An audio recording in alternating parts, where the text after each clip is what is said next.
Hi friends, welcome to another View from the Shed, and this one's been brewing for a little while, if I'm honest.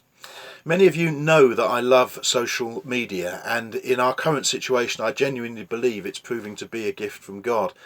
But some of you will understand me also when I say that at the moment it is driving me to distraction. Let me give you one or two examples along the way. What is it about this crisis that makes people want to private message me a picture of, I don't know, a unicorn spewing up a rainbow and believe that that's going to cheer my day?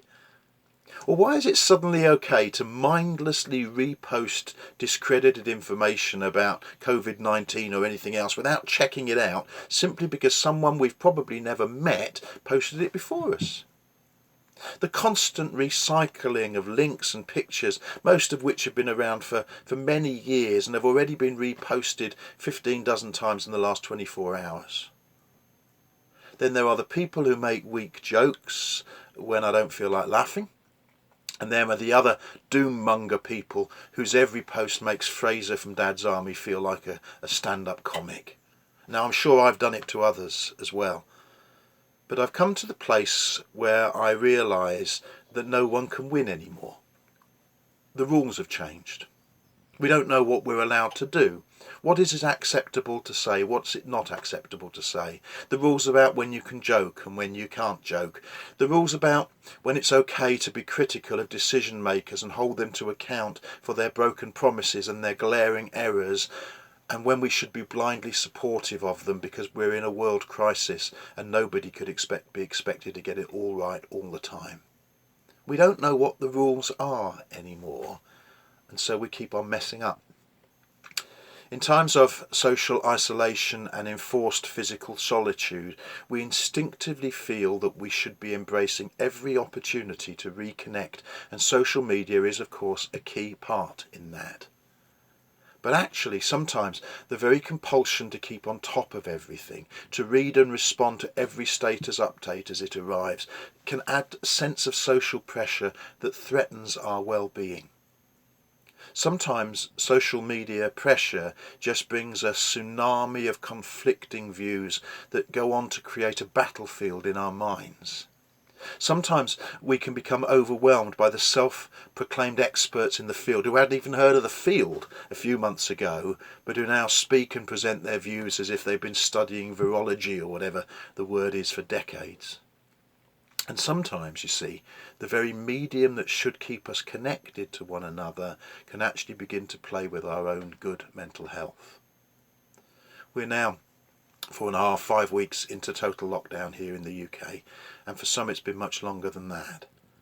And the matter of our well-being, not just medically and physically, but psychologically, needs to be taken very seriously. So over the last few weeks I've started practicing social distancing, not just in my physical world, but in my social media world too.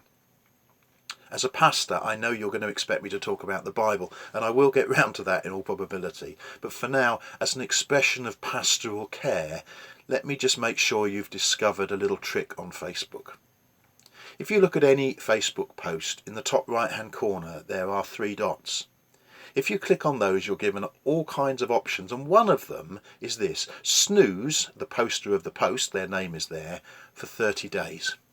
If you click on that, you don't unfriend a person, you just temporarily stop seeing their posts for 30 days. They don't even know you've done it. And I confess that I have used that option many times in the last couple of months. Why? Because social distancing from some people on my news feed is helping to protect my mental health.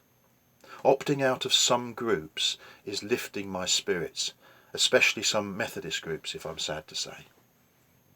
So what's it like to pastor in a pandemic? That was the question behind this series. Well, today's answer is that one of the greatest challenges I am discovering is the need to protect good mental health in people, including myself.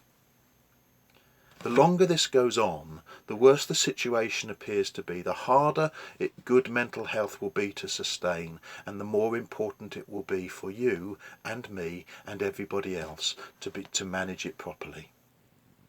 So, if what we are reading does not make us better informed, don't read it. Stick to those new channels analysis and those summaries, and avoid the constant pooling of ignorance that we blindly seem to accept as fact if it's on social media feeds. If what we're reading leaves us feeling lower in spirit than before we read it, then we need to ask the question whether we're better off snoozing the source of that material for a little while. If what we read just winds us up and makes us angry inside, and that anger is destructive, not constructive, then perhaps we stop reading what that person writes, even if just for 30 days. So, having done the pastor bit and directed you to the snooze button on Facebook, here's the Bible bit, the preacher bit, to help root this experience in our faith. In 1 Samuel chapter 16, we read about King Saul. He was the first king of Israel, and he was a complex character, prone to periods of depression. So he acted decisively to protect his mental health. He discovered that when a young man called David came and played his harp, then, quote, Saul would become refreshed and well, and the distressing spirit would depart from him. Saul deliberately and actively chose to replace those things which brought him low, he pushed the snooze button, with those things that lifted his spirit. And actually sometimes I find that I need to do the same, and probably you do too. To choose to stop some things, to choose to social distance on social media sometimes and replace them with others. So if it helps, for a time cut out the people and the messages that make your heart heavy, and instead find those people and those pastimes and even those spiritual and physical places that refresh you and make you well. Find your equivalent of David and his harp and allow him to minister to you often. Stay safe. Stay at home if you can. Stay close to God. God bless.